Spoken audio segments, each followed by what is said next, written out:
You wouldn't believe what happens when a quiet, peaceful man watches the love of his life get hurt by a bunch of thugs who thought they were untouchable.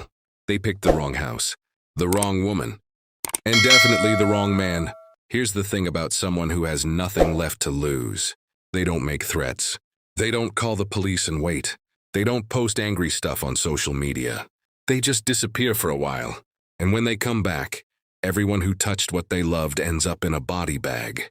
This is the story of a man named Carlos. He wasn't a gangster. He wasn't a soldier or a hitman. He owned a small auto repair shop on the outskirts of Mexico City. He woke up early, worked on engines all day, and went home to his wife, Elena. That was his whole world.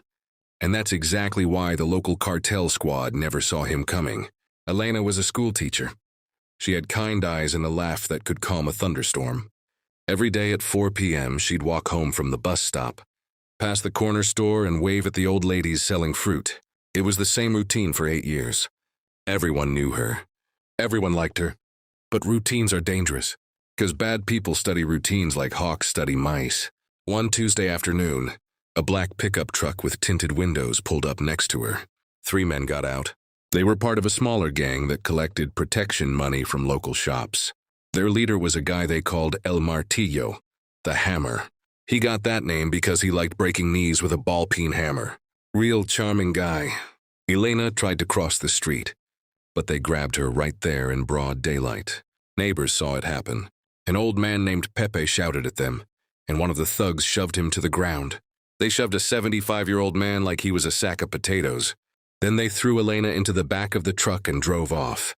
Here's where most people would panic. Carlos did panic.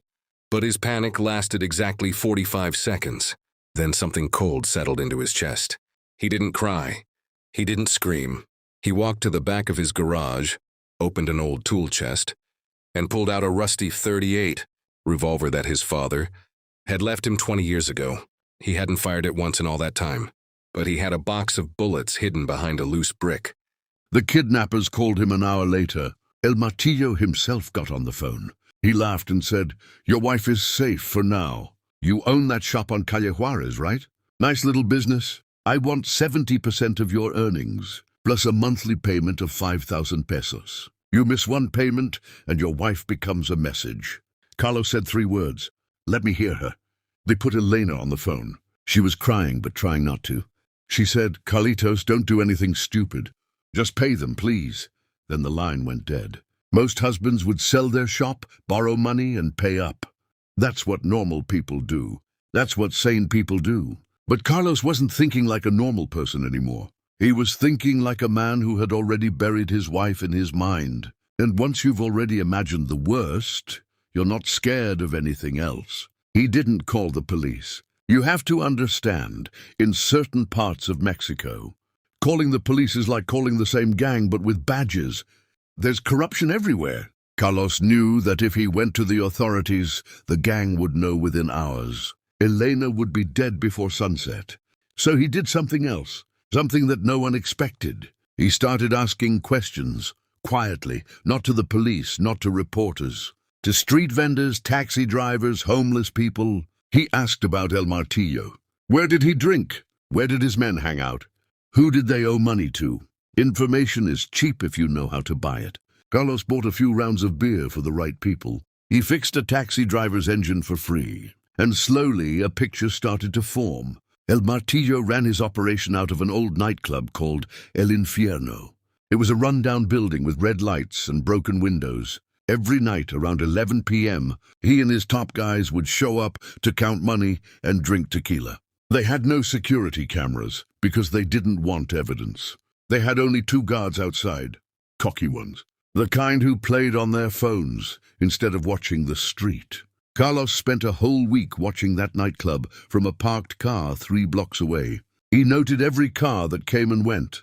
He learned that El Martillo had a girlfriend who lived 2 streets over. He learned that the gang's safe was in the back office, behind a heavy steel door. He learned that on Fridays, they were all drunk by midnight. But here's the problem. Carlos was one man with an old revolver. The gang had at least 15 active members, plus rifles, pistols, and a couple of grenades. It was suicide to go in alone. Any sane person would have walked away. But remember, Carlos had already buried his wife in his mind. He didn't care about dying. He only cared about making sure El Martillo died first. On the 8th day, he got a second call. El Martillo was getting impatient. "Where's my money, mechanic? I haven't seen a single peso." "You know what happens to husbands who don't pay?" Carlos heard Elena sob in the background. He gripped the phone so hard his knuckles turned white. He said, "I'm gathering the money. Give me 2 more days." El Martillo laughed. 2 days?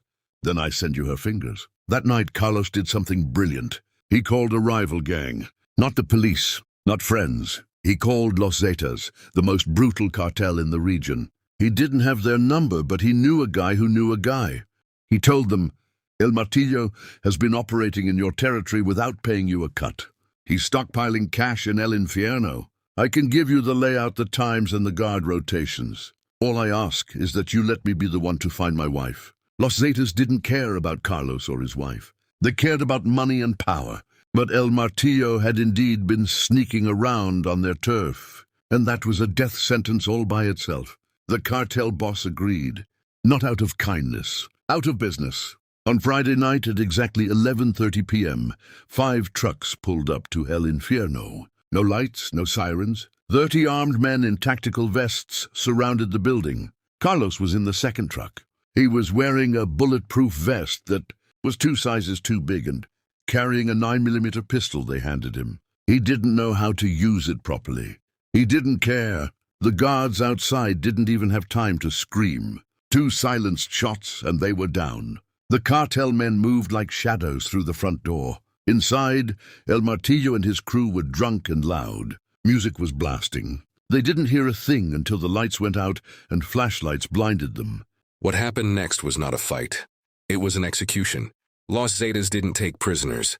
They shot anyone who reached for a weapon. Within 3 minutes, 12 gang members were on the floor. El Martillo tried to run out the back, but Carlos was waiting. He had slipped around the side of the building while the shooting started. He knew the layout from his week of watching. El Martillo burst through the back door, saw Carlos, and froze. For a second, the 2 men just looked at each other. The gangster was holding a small pistol. Carlos was holding his father's old .38. El Martillo smiled. He said, "You're the mechanic.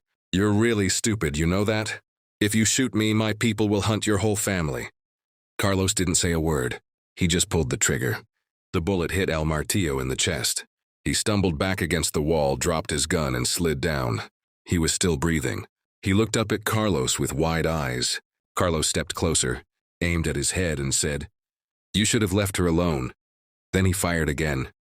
He found Elena in a back room, tied to a chair, blindfolded. She was shaking.